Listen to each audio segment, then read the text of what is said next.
आप हमारे तिरंगे को नहीं फहरा सकते हैं अगर रात हो रही है। इसे डिसरिस्पेक्ट माना जाता है।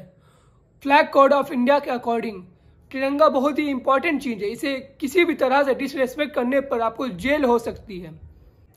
इंडियन कॉन्स्टिट्यूट के अकॉर्डिंग हमें किस तरह फ्लैग को होस्ट करना चाहिए और किस तरह नहीं करना चाहिए।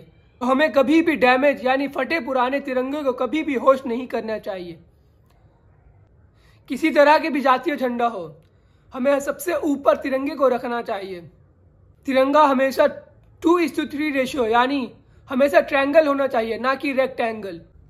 तिरंगे को हमेशा ऊंची जगहों पर लगाना चाहिए जिससे हम आराम से सल्यूट कर सकें।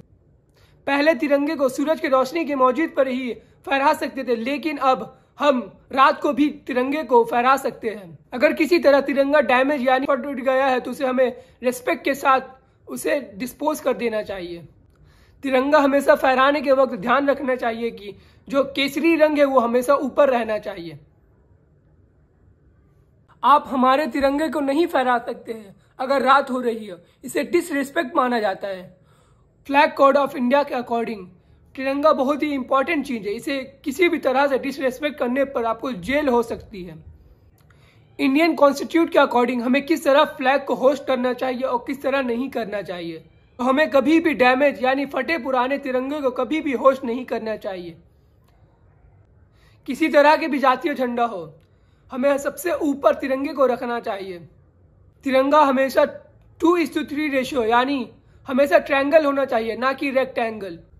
तिरंगे को हमेशा ऊंची जगहों पर लगाना चाहिए जिससे हम आराम से सल्यूट कर सकें।